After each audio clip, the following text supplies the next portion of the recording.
Hi hello ಎಲ್ಲರಿಗೂ ನಮಸ್ಕಾರ. ನಾನು ನಿಮ್ಮ ಪ್ರೀತಿಯ ಕಾವ್ಯ. ಅಭಿವ್ಯಕ್ತಿ ಕಥಾಲೋಕಕ್ಕೆ ಸ್ವಾಗತ. ಇವತ್ತು ಹೊಸದೊಂದು ಕಥೆಯ ಜೊತೆ ಮತ್ತೆ ನಿಮ್ಮ ಮುಂದೆ ಬಂದಿದ್ದೀನಿ. ಈ ಕಥೆಗೆ ನಿಮ್ಮ ಪ್ರೋತ್ಸಾಹ ಸಿಗುತ್ತೆ ಅಲ್ವಾ? ಸರಿ, ಹಾಗಾದರೆ ಇವತ್ತಿನ ಕಥೆನ ಶುರು ಮಾಡೋಣ. ಕಥೆಯ ಹೆಸರು ಮರಳಿ ಬರುವೆಯ. ಮರಳಿ ಬರುವೆಯ ಕಥೆಯ ಮೊದಲನೇ ಅಧ್ಯಾಯವನ್ನು ಶುರು ಮಾಡೋಣ. ಅರಮನೆಯಂತಹ ಕಲ್ಯಾಣ ಮಂಟಪದ ಮುಂದೆ ಮಧುಮಕ್ಕಳ ಹೆಸರಿನ ದೊಡ್ಡ ಬೋರ್ಡ್ ಎಲ್ಲರ ಕಣ್ಮನ ಸೆಳೆಯುತ್ತಿದೆ. ಅಭಿರಾಮ್ ವಸಿಷ್ಠ ವೆಡ್ಸ್ ಅದಿತಿ ಜೈರಾಮ್. ದುಬಾರಿ ಬೆಲೆಯ ಅಲಂಕಾರಿಕ ವಸ್ತುಗಳ ಜೊತೆಗೆ ಮದುವೆ ಮನೆಯನ್ನು ತಳಿರು ತೋರಣಗಳಿಂದ ಅಲಂಕರಿಸಿದ್ದರು. ನಗರದ ಪ್ರತಿಷ್ಠಿತ ಮನೆತನದ ಹೆಂಗಸರು ಭಾರೀ ಗಾತ್ರದ ಒಡವೆ ವಸ್ತ್ರ ಧರಿಸಿ ಶಾಸ್ತ್ರಕ್ಕೆ ಓಡಾಡುತ್ತಿದ್ದರು. ಈಗ ಬಂದ್ರಾ? ಬನ್ನಿ ಬನ್ನಿ, ಪ್ರಯಾಣ ಹೇಗಿತ್ತು? ತಿಂಡಿ ಮಾಡಿ ಹೋಗಿ ಎಂದು ಕಲ್ಯಾಣ ಮಂಟಪದ ಬಳಿ ಬರುತ್ತಿದ್ದ ನೆಂಟರಿಗೆ ಕೈ ಮುಗಿದು ಸ್ವಾಗತಿಸುತ್ತಿದ್ದ ಮಧುಮಗನ ತಾಯಿ ಅಮೃತ ಅವರು ಪುರೋಹಿತರ ಕೂಗಿಗೆ ಹಿಂದೆ ತಿರುಗಿ ಮಾತನಾಡಿದರು. ಅಮೃತಮ್ಮನವರೇ, ಗೌರಿ ಪೂಜೆಗೆ ಟೈಮ್ ಆಯಿತು, ಹೆಣ್ಣಿನ ಕಡೆಯವರಿಗೆ ಹೇಳಿ ಬರೋಕೆ ಎಂದು ತಿಳಿಸಿದರು.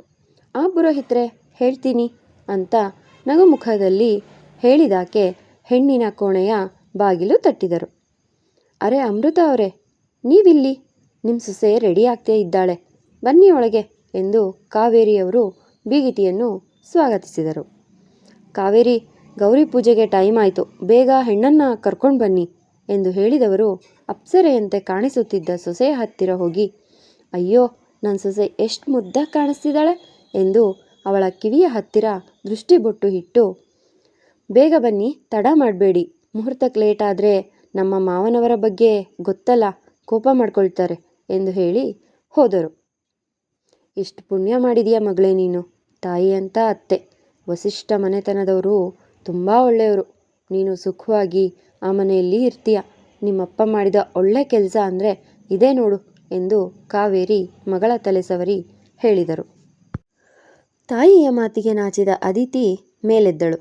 ಗೋಲ್ಡ್ ಕಲರ್ ರೇಷ್ಮೆ ಸೀರೆ, ಅದಕ್ಕೆ ಒಪ್ಪುವಂತಹ ಕುಪ್ಪಸ ತೊಟ್ಟು, ವಜ್ರ ವೈಢೂರ್ಯದಿಂದ ಮಾಡಿಸಿದ ಒಡವೆಗಳನ್ನು ಧರಿಸಿದ್ದಳು. ಮೀನಿನಂತಹ ಕಣ್ಣುಗಳು, ನೀಳನಾಸಿಕ, ಗುಲಾಬಿ ದಳದಂತಹ ತುಟಿಗಳು, ಅದಕ್ಕೆ ಹಾಕಿರುವ ರೆಡ್ ಕಲರ್ ಲಿಪ್ಸ್ಟಿಕ್, ಕೈಯಲ್ಲಿ ಚಿನ್ನದ ಬಳೆಗಳ ಜೊತೆ ಕಪ್ಪು ಬಣ್ಣದ ಶಾಸ್ತ್ರದ ಬಳೆಗಳು, ಕೈ ತುಂಬ ಮೆಹಂದಿ. ಒಟ್ಟಿನಲ್ಲಿ ಹೇಳಬೇಕಂದ್ರೆ ದಂತದ ಗೊಂಬೆಯಂತೆ ಕಾಣುತ್ತಿದ್ದಳು.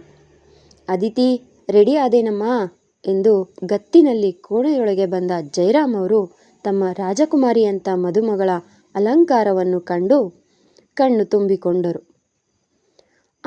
ರೆಡಿ ಡ್ಯಾಡಿ, ನೋಡಿ ಹೇಗೆ ಕಾಣಿಸ್ತಾ ಇದ್ದೀನಿ ಎಂದು ಅದಿತಿ ಕೇಳಿದರೆ, ನನ್ನ ಮಗಳು ಯಾವತ್ತೂ ರಾಜ್ಕುಮಾರೇನೆ, ನಾಳೆಯಿಂದ ಬೇರೊಂದು ಮನೆಯ ದೀಪ ಬೆಳಗಿಸುವ ಅದೃಷ್ಟ ದೇವತೆ ನೀನು. ಈ ಡ್ಯಾಡ್ನ ಮರೆಯಲ್ಲ ತಾನೇ ಎಂದು ಭಾವುಕರಾಗಿ ಹೇಳಿದರು. ಡ್ಯಾಡ್ ಪ್ಲೀಸ್, ನಾನು ನಿಮ್ಮ ರಾಜ್ಕುಮಾರಿ, ನಿಮ್ಮನ್ನು ಮರಿತೀನ ನಾನು ಎಂದು ಅತ್ತಳು ಅದಿತಿ. ಅಯ್ಯೋ, ಅಪ್ಪ ಮಗಳನ್ನು ಬಿಟ್ಟರೆ ಅಳ್ತಾನೆ ಇರ್ತೀರ, ಟೈಮ್ ಆಗಿದೆ, ನಡೀರಿ ಗೌರಿ ಪೂಜೆಗೆ ಎಂದು ಕಾವೇರಿ ಮಗಳನ್ನು ಕರೆದುಕೊಂಡು ಹೋದರು. ನಿಂಗೆ ಈಗ ಖುಷಿ ಆಗ್ತಾ ಇದೆ ಅಲ್ವಾ?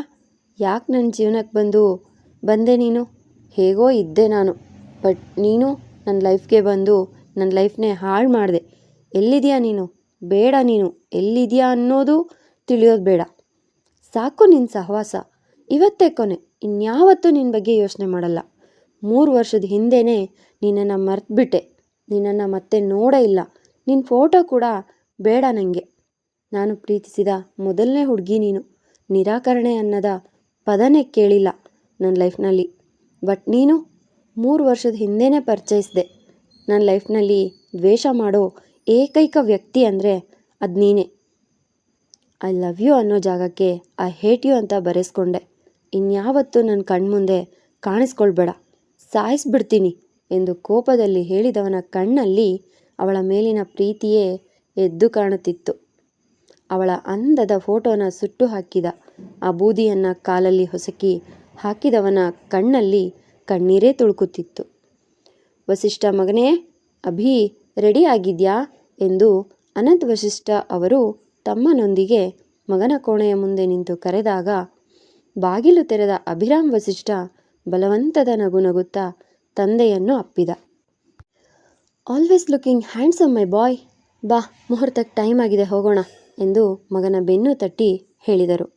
ಅವನ ಅನ್ಯ ಮನಸ್ಥಿತಿ ಕಂಡು ಹೆಗಲ ಮೇಲೆ ಕೈ ಇಟ್ಟು, ಎಲ್ಲ ಒಳ್ಳೇದಾಗುತ್ತೆ ಅಭಿ. ಅದಿತಿ ಒಳ್ಳೆ ಹುಡುಗಿ, ನಿನ್ನ ಜೊತೆ ಚೆನ್ನಾಗಿ ಬಾಳ್ತಾಳೆ. ನಿನ್ನ ಹಳೆಯ ನೆನಪೆಲ್ಲ ಅಳಿಸಿ ಹೋಗಬೇಕು, ಅಷ್ಟು ಪ್ರೀತಿ ನೀಡ್ತಾಳೆ. ಒಳ್ಳೆ ಮನೆತನದಿಂದ ಬಂದಿರುವ ಸುಸಂಸ್ಕೃತ ಹೆಣ್ಣು ಎಂದು ಅನಂತ್ ವಸಿಷ್ಠ ಗರ್ವದಿಂದ ಹೇಳಿದರು. ಹಾಂ ಸರಿ ಡ್ಯಾಡ್, ನಿಮ್ಮ ಆಯ್ಕೆ ಬಗ್ಗೆ ಪ್ರಶ್ನೆ ಎಂದೂ ಮಾಡಲ್ಲ. ಜೀವನ ಬಂದಂತೆ ಸ್ವೀಕರಿಸುವೆ, ಬೇರೆ ಏನೂ ಎಕ್ಸ್ಪೆಕ್ಟ್ ಮಾಡಲ್ಲ ಎಂದು ಗಂಭೀರವಾಗಿ ಹೇಳಿದ. ಇರು ಒಂದು ನಿಮಿಷ, ವಿಷ್ಣು ಬಾಯಿಲ್ಲಿ ಎಂದು ತಮ್ಮನನ್ನು ಕರೆದರು. ಆ ಅಣ್ಣ ಎಂದು ಬರುತ್ತಲೇ ಪೇಟ ಕೊಡು ಎಂದು ತಮ್ಮ ಕೊಟ್ಟ ಪೇಟವನ್ನು ಅಭಿರಾಮ್ ವಸಿಷ್ಠಗೆ ತೊಡಿಸಿ ಕಲ್ಯಾಣ ಮಂಟಪದ ಕಡೆ ಕರೆದುಕೊಂಡು ಹೋದರು. ರಾಜ ಗಾಂಭೀರ್ಯದಿಂದ ಮೆಟ್ಟಿಲುಗಳನ್ನು ಹತ್ತಿ ಮಂಟಪಕ್ಕೆ ಬರುತ್ತಾನೆ. ಚಿಕ್ಕಪ್ಪನ ಮಕ್ಕಳು ಅವನ ಕೈ ಹಿಡಿದಿದ್ದರು. ಅಮೃತ ಮತ್ತು ಶ್ರೀದೇವಿ ಹಾಗೂ ಪಾರ್ವತಿ ವಸಿಷ್ಠ ಶಾಸ್ತ್ರಕ್ಕೆ ಓಡಾಡುತ್ತಾ ಮಂಟಪದಲ್ಲಿ ಮಗನ ಪಕ್ಕ ನಿಂತರು. ಇತ್ತ ಗೌರಿ ಪೂಜೆ ಮುಗಿಸಿ ಮದುವೆ ಮಂಟಪಕ್ಕೆ ಅದಿತಿನ ಕರೆದುಕೊಂಡು ಬಂದರು. ಅಭಿರಾಮ್ ವಸಿಷ್ಠ ಮತ್ತು ಅದಿತಿ ಪಕ್ಕಪಕ್ಕದಲ್ಲಿ ಕುಳಿತ ನಂತರ ಎಲ್ಲರ ಆಶೀರ್ವಾದದ ಮೇರೆಗೆ ಅಭಿರಾಮ್ ವಸಿಷ್ಠನ ಕೈಗೆ ಮಾಂಗಲ್ಯ ಕೊಟ್ಟರು. ಒಮ್ಮೆ ಕಣ್ಣು ಮುಚ್ಚಿದವನಿಗೆ ಅವನು ದ್ವೇಷಿಸುವ ಹೆಣ್ಣು ಹಾದು ಹೋಗುವಳು. ಕಣ್ಣು ತೆರೆದು ನೋಡಿದರೆ ಮುಂದಿನ ಸೀಟ್ನಲ್ಲಿ ಕೂತಿದ್ದವಳು ಐಸ್ ಕ್ರೀಮ್ ತಿನ್ನುತ್ತಾ ಏನೆಂದು ಹುಬ್ಬು ಹಾರಿಸಿದಳು. ಮೂಗಿಗೆ ಮೆತ್ತಿಕೊಂಡ ಐಸ್ ಕ್ರೀಮ್ನ ತುಟಿಕಚ್ಚಿ ನಗುತ್ತಾ ಒರೆಸಿಕೊಂಡು ವಾಚ್ ನೋಡುತ್ತಾ ತಲೆ ಮೇಲೆ ಕೈ ಹೊತ್ತು ಹೋಗುವೆ ಎನ್ನುವಂತೆ ಕೈ ಬೀಸಿ ಎದ್ದು ಹೋದಳು. ಅಭಿ, ಏನು ಯೋಚನೆ ಮಾಡ್ತಾ ಇದೆಯಾ? ತಾಳಿ ಕಟ್ಟು ಎಂದು ಮಗ ಎಲ್ಲೋ ಕಳೆದು ಹೋಗಿರುವುದನ್ನು ಗಮನಿಸಿದ ಅಮೃತ ಅವರು ಎಚ್ಚರಿಸಿದಾಗ ಒಮ್ಮೆಲೆ ಭ್ರಮಾಲೋಕದಿಂದ ಮರಳಿದವ ನಿಟ್ಟುಸಿರು ಬಿಟ್ಟು ಪಕ್ಕದಲ್ಲಿ ಕೂತಿದ್ದ ಅದಿತಿ ಕಡೆ ನೋಡದೆ ತಾಳಿ ಕಟ್ಟಿದ. ಮಹದೇವ್ ವಸಿಷ್ಠ ಮತ್ತು ಅನಂತ ವಸಿಷ್ಠ ಇಬ್ಬರು ಒಬ್ಬರ ಮುಖ ಒಬ್ಬರು ನೋಡಿಕೊಂಡು ಸ್ಮೈಲ್ ಮಾಡಿ ಅಕ್ಷತೆ ಕಾಳು ಹಾಕಿ ಆಶೀರ್ವಾದ ಮಾಡಿದರು. ಅಭಿ, ಸಿಂಧೂರ ಇಡು ತಗೋ ಎಂದು ಪಾರ್ವತಿ ಸಿಂಧೂರ ಕೊಡುತ್ತಾ ಹೇಳಿದರೆ ನಡುಗುವ ಕೈಗಳಿಂದ ಬೈತಲೆಗೆ ಸಿಂಧೂರ ಇಟ್ಟಾಗ ಅವಳ ಕಣ್ಣಿಂದ ಜಾರಿ ಬಿದ್ದ ಹನಿಯೊಂದು ಅವನ ಕೈಗೆ ಬಿದ್ದಿತು. ನಂತರ ಸಪ್ತಪದಿ ಅರುಂಧತಿ ತೋರಿಸುವ ಎಲ್ಲ ಶಾಸ್ತ್ರವೂ ಮುಗಿಸಿ ಅದಿತಿಯನ್ನು ಅವಳ ತಂದೆ ತಾಯಿ ಭಾರವಾದ ಮನಸ್ಸಿನಿಂದ ವಸಿಷ್ಠ ಕುಟುಂಬಕ್ಕೆ ಕಳುಹಿಸಿಕೊಟ್ಟಳು. ಹಲವು ವರ್ಷಗಳ ಹಿಂದೆ. ಅಮ್ಮ, ಯಾಕ್ರಿ ಹೊಡಿತಾ ಇದ್ದೀರಾ? ಪ್ಲೀಸ್, ನಿಮ್ಮ ಕೈ ಮುಗಿತೀನಿ, ನನ್ನ ಬಿಟ್ಬಿಡಿ, ನಿಮ್ದು ಅಮ್ಮಯ್ಯ ಅಂತೀನಿ. ಅಯ್ಯೋ ಅಮ್ಮ ಎಂದು ಬೀಳುತ್ತಿದ್ದ ಏಟುಗಳಿಂದ ತಪ್ಪಿಸಿಕೊಳ್ಳಲು ಆಕೆ ಗಂಡನ ಕಾಲು ಹಿಡಿದಳು. ನಿನ್ನ ಬಿಡ್ಬೇಕಾ? ಮೊದಲು ಈ ಅನಿಷ್ಟನ ನಿನ್ನ ಹೊಟ್ಟೆಯಿಂದ ತೆಗ್ಸು, ಆಗ ಬಿಡ್ತೀನಿ ಎಂದು ರಾಕ್ಷಸನ ಹಾಗೆ ನಗುತ್ತಾ ಹೇಳಿದವನು ಹೊಟ್ಟೆಗೆ ಜಾಡಿಸಿ ಒದ್ದ. ಬೇಡರಿ, ಇನ್ನೂ ಕಣ್ಣೇ ಬಿಡದ ಮಗುವದು, ಹೆಣ್ಮಗು ಅಂತ ದೂರ ತಳ್ಳಬೇಡಿ. ಇವಳನ್ನು ಹೆತ್ತ ಮೇಲೆ ನಿಮಗೆ ಗಂಡ್ಮಗು ಹೆತ್ಕೊಡುವೆ ಎಂದು ಅಳುತ್ತಾ ಹೇಳಿದಳು. ಇವತ್ತು ರಾತ್ರಿ ಒಳಗೆ ನನಗೆ ಉತ್ತರ ಬೇಕು, ಇಲ್ಲ ಅಂದರೆ ನಿನ್ನನ್ನೇ ಸಾಯಿಸಿ ಬೇರೆ ಮದುವೆ ಆಗ್ತೀನಿ ಎಂದು ಆಕೆಯ ಗಂಡ ಹೇಳಿ ಹೋದನು. ಅತ್ತೆ, ನೀವಾದರೂ ದಯವಿಟ್ಟು ಒಮ್ಮೆ ಅವರಿಗೆ ಬುದ್ಧಿ ಹೇಳಿ ಎಂದು ತನ್ನ ಅತ್ತೆಯನ್ನು ಕೇಳಿಕೊಂಡರೆ, ಛೀ ಹೋಗೆ ಆ ಕಡೆ, ಗಂಡ್ಮಗು ಹೆತ್ಕೊಡು, ಆಗ ನೀನು ಹೇಳಿದ ಹಾಗೆ ಸುಖವಾಗಿರ್ತೀಯ, ಇಲ್ಲ ಅಂದರೆ ಸಾಯಿ, ನನಗೇನೋ ಎಂದು ಉಗಿದು ಆಕೆಯ ಅತ್ತೆ ಕೂಡ ಹೋದಳು. ರಾತ್ರಿ ತನಕ ಯೋಚಿಸಿ ಏನೋ ನಿರ್ಧಾರ ಮಾಡಿದ ಆಕೆ ಕೊನೆಗೂ ಮನೆ ಬಿಟ್ಟು ಹೊರಟು ಬಿಟ್ಟಳು.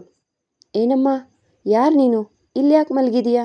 ಇಲ್ಲೆಲ್ಲೂ ಮಲಗೋ ಹಾಗಿಲ್ಲ, ಹೋಗು ಎಂದು ಪೊಲೀಸ್ ಕಾನ್ಸ್ಟೇಬಲ್ಸ್ ಲಾಠಿಯಲ್ಲಿ ಹೊಡೆದು ಹೇಳಿದರೆ, ಅಮ್ಮ ಎಂದು ನರಳುತ್ತಾ ಹೊಟ್ಟೆ ಹಿಡಿದುಕೊಂಡು ಮೇಲೆದ್ದ ಆಕೆ ಅಳುತ್ತಾ ಅವರಿಗೆ ಕೈ ಮುಗಿದಳು. ಓ, ಗರ್ಭಿಣಿನಾ ನೀನು? ಹೋಗಮ್ಮ ಹೋಗು, ಇಲ್ಲಿ ಬಸ್ ಸ್ಟ್ಯಾಂಡ್ನಲ್ಲಿ ಯಾರೂ ಮಲಗೋ ಹಾಗಿಲ್ಲ ಎಂದು ಗದರಿದರು. ಅಣ್ಣ ಪ್ಲೀಸ್ ಅಣ್ಣ, ನಿಮ್ಮ ಕೈ ಮುಗಿತೀನಿ, ಇವತ್ತು ರಾತ್ರಿ ಒಂದಿನ ನಾನಿಲ್ಲಿ ಮಲಗುವೆ ಎಂದು ಬೇಡಿಕೊಂಡಳು. ನೋಡಮ್ಮ, ನಿನ್ನ ನೋಡಿದರೆ ಹಳ್ಳಿಯಿಂದ ಬಂದ ರೀತಿ ಇದೆಯಾ, ಜೊತೆಗೆ ಗರ್ಭಿಣಿ ಬೇರೆ, ಕಾಲ ಸರಿಯಿಲ್ಲ ತಾಯಿ, ಹೋಗು ಬೇರೆ ಕಡೆ ಜೀವನ ರೂಪಿಸ್ಕೊ, ಇವತ್ತು ಒಂದು ರಾತ್ರಿ ಅಷ್ಟೇ ಇರು ಎಂದು ಹೇಳಿ ಕಾನ್ಸ್ಟೇಬಲ್ಗಳು ಹೊರಟು ಹೋದರು. ಒಂದು ದಿನ ಹೇಗೋ ಬಸ್ ಸ್ಟ್ಯಾಂಡ್ನಲ್ಲಿ ಕಳೆದ ಆ ಹುಡುಗಿ ದೇವಸ್ಥಾನಕ್ಕೆ ಹೋಗಿ ಹೊಟ್ಟೆಯಲ್ಲಿ ಇರುವ ಮಗುವಿಗಾಗಿ ಅಲ್ಲಿನ ಪ್ರಸಾದ ತಿಂದು ಕಂಬಕ್ಕೆ ಒರಗಿ ಕೂತುಕೊಂಡಳು. ಅಷ್ಟು ಹೊತ್ತಿನಿಂದ ಅವಳನ್ನೇ ಗಮನಿಸುತ್ತಾ ಇದ್ದ ಒಬ್ಬ ಹೆಂಗಸು ಅವಳ ಹತ್ತಿರ ಹೋಗಿ, ಏನಮ್ಮ, ಊರಿಗೆ ಹೊಸಬ್ಳಾ ಎಂದಳು. ನಮ್ಮದು ರಾಮದುರ್ಗ, ಕೆಲಸಕ್ಕೆ ಇಲ್ಲಿಗೆ ಬಂದಿದ್ದೀನಿ ಎಂದಳು ಆಕೆ. ಹೌದಾ, ಗರ್ಭಿಣಿ ಬೇರೆ ಇದೆಯಾ, ಏನು ಕೆಲಸ ಮಾಡ್ತೀಯಾ ಎಂದರೆ, ಏನಾದರೂ ಅಮ್ಮ, ನನ್ನ ಮಗುವಿಗೆ ಹೊಟ್ಟೆ ತುಂಬಿದರೆ ಸಾಕು, ಯಾವ ಕೆಲಸ ಕೊಟ್ಟರೂ ಮಾಡ್ತೀನಿ ಎಂದು ಅಳುತ್ತಾ ಹೇಳಿದಳು. ಹೌದಾ, ಸರಿ, ನನ್ನ ಜೊತೆ ಬಾರಮ್ಮ, ನೀನು ಮಗು ಹೆರೋ ತನಕ ನಿನ್ನನ್ನು ನಾನೇ ನೋಡ್ಕೋತೀನಿ, ಮಗು ಆದಮೇಲೆ ನೀನು ಕೆಲಸ ಮಾಡಬಹುದು ಎಂದಳು. ಅವಳ ಸೌಂದರ್ಯವನ್ನು ಕಣ್ಣಲ್ಲೇ ಅಳೆದು ತೂಗಿ ಹೇಳಿದರು. ತನ್ನ ಜೀವನಕ್ಕೆ ಒಂದು ದಾರಿ ಸಿಕ್ಕಿತು ಅನ್ನೋ ಖುಷಿಯಲ್ಲಿ ಬೇರೇನೂ ಯೋಚಿಸದೆ ಆ ಹೆಂಗಸಿನ ಜೊತೆ ಹೋಗುತ್ತಾಳೆ. ಅಂದಹಾಗೆ, ನನ್ನ ಹೆಸರು ಊರ್ವಶಿ, ಎಲ್ಲರೂ ಅಕ್ಕ ಅಂತ ಕರೀತಾರೆ, ನೀನು ಕೂಡ ಹಾಗೆ ಅಕ್ಕ ಅಂತ ಕರಿ, ನಿನ್ನ ಹೆಸರೇನು ಎಂದು ಕೇಳಿದಳು. ನನ್ನ ಹೆಸರು ಕವನ ಅಂತ ಅಕ್ಕ ಎಂದು ಸಂಕೋಚದಲ್ಲಿ ಹೇಳಿದಳು. ಸರಿ ಬಾ ಅಂತ ಕರೆದುಕೊಂಡು ಅವಳ ಮನೆಗೆ ಹೋದ ಬಳಿಕ ಊರ್ವಶಿ ಜೊತೆ ಆರಾಮಾಗಿ ದಿನ ಕಳೆಯುತ್ತಾ ತನ್ನ ಸಂಸಾರದ ಬಗ್ಗೆ ಹೇಳುತ್ತಾ, ಹೆಣ್ಣು ಮಗು ಅನ್ನೋ ಕಾರಣಕ್ಕೆ ತನ್ನನ್ನು ಸಾಯಿಸಲು ಬಂದ ಗಂಡನ ಬಗ್ಗೆ ಹೇಳಿದಳು ಕವನ. ಹೆಣ್ಮಗು ಅಂದ ತಕ್ಷಣ ಆ ಹೆಂಗಸಿನ ಕಣ್ಣುಗಳು ಅರಳಿತ್ತು. ನೋಡುತ್ತಲೇ 5 ತಿಂಗಳು ಕಳೆದು ಕವನ ಹೆಣ್ಣು ಮಗುಗೆ ಜನ್ಮ ನೀಡಿದಳು. ವಾಸ್ತವ. ಕಾರ್ ವಸಿಷ್ಠ ಬಂಗಲೆ ಕಡೆ ಹೋಗುವಾಗ ಅದಿತಿ, ಅಭಿರಾಮ್ ಅಕ್ಕಪಕ್ಕದಲ್ಲಿ ಕೂತಿದ್ದರು. ಒಬ್ಬರ ಮುಖ ಒಬ್ಬರು ನೋಡುತ್ತಾ ಇರಲಿಲ್ಲ. ಅದಿತಿಗೆ ಮಧುಮಗಳ ನಾಚಿಕೆಯಾದರೆ ಅಭಿರಾಮ್ ವಸಿಷ್ಠನಿಗೆ ಗೊಂದಲ, ಕೋಪ, ಅಸಹಾಯಕತೆ.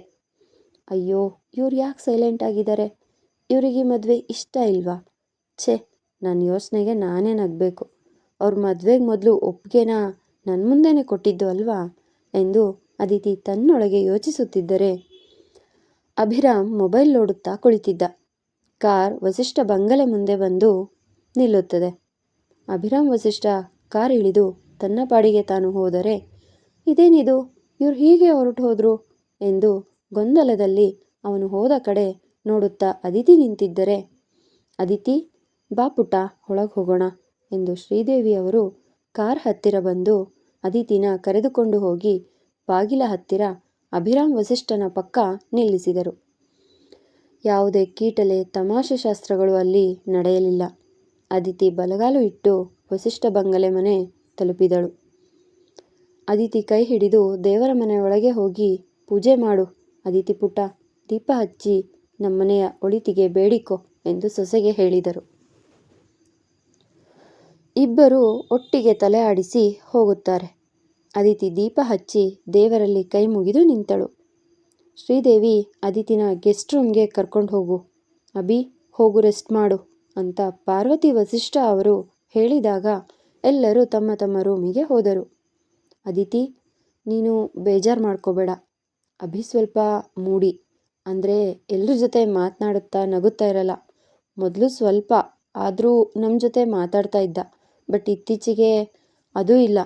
ನೀನೇ ಎಲ್ಲ ಸರಿ ಮಾಡಬೇಕು, ಎಲ್ಲ ನಿನ್ನ ಕೈಯಲ್ಲೇ ಇದೆ. ಇದೇನಿದು, ಬಂದ ಕೂಡಲೇ ಈ ರೀತಿ ಹೇಳ್ತಾ ಇದ್ದಾರೆ ಅಂದ್ಕೊಳ್ಬೇಡ ಎಂದರು ಶ್ರೀದೇವಿ. ಇಲ್ಲ ಚಿಕ್ಕತ್ತೆ, ಹಾಗೇನಿಲ್ಲ, ಅಭಿರಾಮ್ ಬಗ್ಗೆ ಕೇಳಿದ್ದೀನಿ, ಕೋಪಿಷ್ಟ ಅಂತ, ಬಟ್ ಕೋಪ ಮನುಷ್ಯನ ಸ್ವಭಾವ ಅಲ್ವಾ, ಅಡ್ಜಸ್ಟ್ ಮಾಡ್ಕೋತೀನಿ ಎಂದಳು ಅದಿತಿ. ಭಾವ, ಸರಿಯಾದ ಹುಡುಗಿನ ಆರಿಸಿದ್ದಾರೆ, ಅಭಿನ ಬದಲಾಯಿಸಲು ನೀನೇ ಸರಿ ಎಂದರು ಶ್ರೀದೇವಿ. ಹೋಗು, ಡ್ರೆಸ್ ಚೇಂಜ್ ಮಾಡಿ ಬಾ, ತಗೋ ಈ ಸೀರೆ ಉಟ್ಟು ಬಾ, ಇಲ್ಲಿ ಕೂತ್ಕೋ, ಒಡವೆ ತೆಗೆಯೋಕೆ ಹೆಲ್ಪ್ ಮಾಡ್ತೀನಿ ಎಂದು ಹೇಳಿದಾಗ ಎಂದು ಕುಳಿತುಕೊಂಡಳು ಅದಿತಿ. ಇತ್ತ ಅಭಿರಾಮ್ ವಸಿಷ್ಠ ರೂಮ್ನಲ್ಲಿ ಡ್ಯಾಡ್ಗೆ ಮಾತು ಕೊಟ್ಟಿದ್ದೀನಿ, ಇನ್ಮೇಲೆ ಚೇಂಜ್ ಆಗಬೇಕು, ಹೌದು, ನನ್ನ ಕುಟುಂಬದವರಿಗೋಸ್ಕರ ನಾನು ಚೇಂಜ್ ಆಗಬೇಕು ಎಂದು ಸ್ವಗತದಂತೆ ಹೇಳಿಕೊಂಡು ಹಾಗೆ ಕಣ್ಮುಚ್ಚಿ ಮಲಗಿದನು. ಅನಂತು, ಎಲ್ಲ ನಾವು ಅಂದ್ಕೊಂಡು ಹಾಗೆ ಆಯಿತು. ಸದ್ಯ ನಮ್ಮ ವಂಶದ ಮಾನ ಮರ್ಯಾದೆನ ಎಲ್ಲಿ ಅಭಿ ಕಳಿತಾನೋ ಅಂದ್ಕೊಂಡಿದ್ದೆ, ಬಟ್ ನೀನು ಅದನ್ನು ಕಾಪಾಡಿದೆ. ನಾವಂದ್ರೇನು, ನಮ್ಮ ಮನೆತನ ಅಂದರೆ ಸಾಮಾನ್ಯನಾ ಎಂದು ಮಹಾದೇವ ವಸಿಷ್ಠ ಅವರು ಗರ್ವದಿಂದ ಹೇಳಿದರು. ಅಪ್ಪ ಎಷ್ಟೇ ಅಡೆತಡೆ ಬಂದರೂ ನಮ್ಮ ವಂಶದ ಮರ್ಯಾದೆ ಹೋಗೋಕ್ಕೆ ನಾನು ಬಿಡಲ್ಲ. ಮುಂದೆ ಕೂಡ ನಮ್ಮ ನಿಯಮಗಳೇ ಈ ಮನೆಯನ್ನು ಕಾಪಾಡೋದು. ನೀವು ಹೆಚ್ಚು ಯೋಚಿಸಬೇಡಿ. ಈ ಅನಂತ್ ವಸಿಷ್ಠ ಬದುಕಿರುವ ತನಕ ಕುಲಗೋತ್ರ ಅರಿಯದ ಯಾರೂ ಕೂಡ ಈ ಮನೆ ಒಳಗೆ ಬರಲ್ಲ ಎಂದು ವ್ಯಂಗ್ಯವಾಗಿ ನಗುತ್ತಾ ಹೇಳಿದರು. ಹಾಂ, ಅದಿತಿ ಜೊತೆ ಚೆನ್ನಾಗಿ ಜೀವನ ಮಾಡಬೇಕು, ಅದೊಂದೇ ನನ್ನ ಕೊನೆ ಆಸೆ. ಇದೊಂದು ನೆರವೇರಿದ್ರೆ ಸಾಕು ಎಂದು ನಿಟ್ಟುಸಿರು ಬಿಡುವ ಮಹಾದೇವ್ ವಸಿಷ್ಠ ಅವರ ಕಣ್ಮುಂದೆ ಬೆಂಕಿಯಂತಹ ಕಣ್ಗಳು ಹಾದು ಹೋಯಿತು. ಕೊನೆ ಆಸೆ ಅಂತ ಯಾಕಪ್ಪ ಹೇಳ್ತೀರಾ? ಬಿಡಿ ಅದನ್ನು, ನೀವೇನು ಯೋಚನೆ ಮಾಡಬೇಡಿ. ಅಭಿ ನನ್ನ ಮಗ, ನಾನು ಹೇಳಿದ ಗೆರೆ ದಾಟಲ್ಲ, ಎಲ್ಲ ನಾವು ಅಂದ್ಕೊಂಡಂತೆ ನಡೆಯುತ್ತೆ ಎಂದು ಭರವಸೆ ನೀಡಿದರು ಅನಂತ್. ಅದಿತಿ, ತಗೋ. ಹಾಲಿನ ಲೋಟ ಅವಳ ಕೈಗಿಡುತ್ತಾ, ನನ್ನ ಮಗ ತುಂಬ ಒರಟ, ಕೋಪಿಷ್ಟ, ನೀನು ಅವನನ್ನು ಸರಿದಾರಿಗೆ ತರಬೇಕು. ಇದು ಅರೇಂಜ್ ಮ್ಯಾರೇಜ್, ಸೊ ನೀವು ಅನುಸರಿಸ್ಕೊಂಡು ಹೊಸ ಜೀವನ ಶುರು ಮಾಡಿ ಎಂದರು ಅಮೃತ. ಸರಿ ಅತ್ತೆ ಎಂದ ಅದಿತಿನ ಅಭಿರಾಮ್ ವಸಿಷ್ಠನ ರೂಮ್ ಒಳಗೆ ಬಿಟ್ಟು ಹೋದರು. ಲಜ್ಜೆಯಿಂದ ಕೂಡಿದ ಅವಳ ಮೊಗ ಸುಂದರವಾಗಿ ಕಾಣುತ್ತಿತ್ತು. ತಲೆ ಬಗ್ಗಿಸಿಕೊಂಡು ರೂಮ್ ಡೋರ್ ಲಾಕ್ ಮಾಡಿ ಒಳಗೆ ಬಂದು ಅಭಿರಾಮ್ಗಾಗಿ ಸುತ್ತಲೂ ನೋಡಿದಳು. ಅವನು ಕಾಣದಿದ್ದಾಗ ಗುಲಾಬಿ ಹೂಗಳಿಂದ ಅಲಂಕಾರಗೊಂಡಿದ್ದ ಬೆಡ್ ನೋಡಿ ಅವನಿಗಾಗಿ ಕಾಯುತ್ತಾ ಕುಳಿತಳು. 1 ಗಂಟೆ ಕಳೆದರೂ ರಾಮ್ ಬರದೇ ಇದ್ದಾಗ ಎಲ್ಲೋದ್ರು ಇವರು ಎಂದು ಬಾಲ್ಕನಿಯಲ್ಲಿ ಬರುತ್ತಾ ಇದ್ದ ಸದ್ದು ಕೇಳಿ ಅಲ್ಲಿಗೆ ಹೋದಳು. ಒಂದರ ಮೇಲೊಂದರಂತೆ ಸಿಗರೇಟ್ ಸೇದುತ್ತಾ ಆಗಸ ನೋಡುತ್ತಾ ನಿಂತಿದ್ದ. ಅದಿತಿ ಆಶ್ಚರ್ಯದಿಂದ ಅವನನ್ನೇ ನೋಡುತ್ತಾ, ಇವ್ರ ಮನಸ್ಸಿನಲ್ಲಿ ಏನೋ ಇದೆ, ಮದುವೆ ಇಷ್ಟ ಇರಲಿಲ್ಲ ಅನಿಸುತ್ತೆ, ಮೊದಲು ಇವ್ರ ಜೊತೆಗೆ ಮಾತಾಡಬೇಕು, ಆತುರವಾಗಿ ಏನನ್ನೂ ನಿರ್ಧಾರ ಮಾಡೋಕ್ಕಾಗಲ್ಲ ಎಂದು ಯೋಚಿಸಿ ಅವನ ಪಕ್ಕ ಹೋಗಿ ನಿಂತು, smoking is injurious to health ಎಂದು ಮೆಲ್ಲಗೆ ಹೇಳಿದಳು. ಏನನ್ನೋ ಯೋಚಿಸುತ್ತಾ ನಿಂತಿದ್ದ ಅಭಿರಾಮ್ಗೆ ಪಕ್ಕದಲ್ಲಿ ಕೇಳಿದ ಅವಳ ಧ್ವನಿಗೆ ಸಿಗರೇಟ್ ಕೆಳಗೆ ಬಿಸಾಕಿ ಅವಳ ಕಡೆ ನೋಡಿದ. ಮೊದಲ ಸಲ ಸರಿಯಾಗಿ ನೋಡಿದ ಅವಳನ್ನು.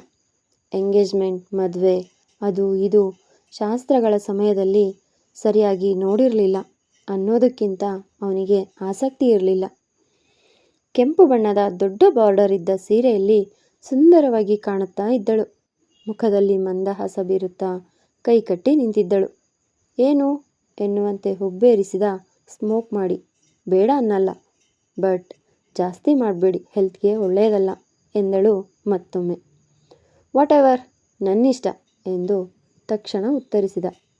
ನಾನು ನಿಮ್ಮ ಹೆಂಡತಿ ಅನ್ನೋದು ಮರ್ತು ಹೋಗಿದ್ಯಾ ಸರ್ ಎಂದು ರಾಗ ಎಳೆಯುವ ಅದಿತಿ ಅವನ ಗಮನವನ್ನು ಸೆಳೆಯುವ ಮೊದಲ ಮೆಟ್ಟಿಲು ಹತ್ತಿದ್ದಳು. ಲುಕ್ ಮಿಸ್ ಎಂದು ಮಾತು ತಡೆದವನಿಗೆ ಅದಿತಿ ಅಭಿರಾಮ್ ವಸಿಷ್ಠ ಎಂದಳು. ನೋಡು, ನನಗೆ ಈ ಮದುವೆ, ಪ್ರೀತಿ ಇದ್ರ ಮೇಲೆ ಇಂಟ್ರೆಸ್ಟ್ ಇಲ್ಲ, ಸೊ ಪ್ಲೀಸ್ ನನ್ನಿಂದ ಆದಷ್ಟು ದೂರ ಇರು. ಈ ಮದುವೆ ಆಗಿರೋದು ನಮ್ಮ ಮನೆಯವರಿಗೋಸ್ಕರ ಎಂದು ಕೋಪದಲ್ಲಿ ಹೇಳಿದ. ಅಂದರೆ ನಾವಿಬ್ಬರು ಹೊರಗೆ ಗಂಡ ಹೆಂಡತಿ, ಇಲ್ಲಿ ಬೇರೆ ಬೇರೆ ಅಂತಾನಾ ನಿಮ್ಮ ಮಾತಿನ ಅರ್ಥ ಎಂದಳು ಅದಿತಿ. ಎಕ್ಸಾಕ್ಟ್ಲಿ ಎಂದು ನೇರವಾಗಿ ಹೇಳಿದವನ ಮಾತಿಗೆ ಅದಿತಿ ಬೇಸರ ಮಾಡಿಕೊಂಡು, ನಿಮಗೆ ಯಾಕೆ ಮದುವೆ ಇಷ್ಟ ಇಲ್ಲ ಎಂದಳುತ್ತಾ ಕೇಳಿದಳು. ಅದೆಲ್ಲ ಹೇಳೋಕೆ ಇನ್ನೂ ಸಮಯ ಬಂದಿಲ್ಲ. ನೀನು ನನ್ನ ಮನೇಲಿ ಹೇಗಾದರೂ ಇರಬಹುದು, ನಿನಗೆ ಸೊಸೆ ಪಟ್ಟ, ನನ್ನ ಹೆಂಡತಿ ಪಟ್ಟ ಎಲ್ಲ ಸಿಗುತ್ತೆ, ಬಟ್ ನನ್ನಿಂದ ಬೇರೆ ಏನೂ ಎಕ್ಸ್ಪೆಕ್ಟೇಷನ್ಸ್ ಇಟ್ಕೋಬೇಡ ಎಂದ ಅಭಿರಾಮ್ ನಿಷ್ಠೂರವಾಗಿ. ನಿಮಗೆ ಸಮಯ ಬೇಕು ಅಂದರೆ ತಗೊಳ್ಳಿ, ಬಟ್ ಏನೇನೋ ಹೇಳಬೇಡಿ ಕಣ್ಣೀರು ಒರೆಸಿಕೊಳ್ಳುತ್ತಾ ಹೇಳಿದಳು. ಅಭಿರಾಮ್ ಏನೂ ಮಾತಾಡದೆ ಸೈಲೆಂಟಾಗಿ ನಿಂತವನು, ನನಗೆ ಟೈಮ್ ಬೇಕು ನಿನ್ನ ಒಪ್ಪಿಕೊಳ್ಳಲು ಎಂದ. ಅದಿತಿ ಉತ್ಸಾಹದಿಂದ ಕಣ್ಣೀರು ಒರೆಸಿಕೊಳ್ಳುತ್ತಾ, ಸರಿ, ನಿಮಗೆ ಎಷ್ಟು ಟೈಮ್ ಬೇಕೋ ಅಷ್ಟು ತಗೊಳ್ಳಿ, ಬಟ್ ಡೈವೋರ್ಸ್ ಅದು ಇದು ಅಂತ ಮಾತ್ರ ಹೇಳಬೇಡಿ ಎಂದು ಮುದ್ದಾಗಿ ಹೇಳಿದರೆ, ಅವಳ ಮಾತಿಗೆ ಸುಮ್ಮನೆ ಹೂಗುಟ್ಟಿ ರೂಮಿನೊಳಗೆ ಹೋಗಿ, ನೋಡಿ, ಆ ಕಡೆ ನೀವು ಮಲಗಿ, ಇಲ್ಲಿ ನಾನು ಮಲಗ್ತೀನಿ ಎಂದು ಹಾಸಿಗೆ ಮೇಲೆ ಕುಳಿತು ಹೇಳಿದಾಗ ಸರಿ ಎಂದು ತಲೆಯಾಡಿಸಿದಳು. ನಾವಿಬ್ಬರು ಫ್ರೆಂಡ್ಸ್ ಆಗಿರಬಹುದಲ್ವಾ ಅದಿತಿ ಆಸೆಗಣ್ಣಿಂದ ಕೇಳಿದಳು. ಅಭಿರಾಮ್ ಅವಳ ಕಡೆ ಒಮ್ಮೆ ನೋಡಿ ಬ್ಲಾಂಕೆಟ್ ಹೊದ್ದು ಮಲಗಿದರೆ ಗುಡ್ ನೈಟ್ ಹೇಳಿ ಇವಳು ಮಲಗಿದಳು. ಮುಂದುವರಿಯುವುದು. ನಿಮ್ಮ ಅನಿಸಿಕೆ ಅಭಿಪ್ರಾಯಗಳನ್ನು ಕಮೆಂಟ್ ಮೂಲಕ ತಿಳಿಸಿ. ಧನ್ಯವಾದಗಳು.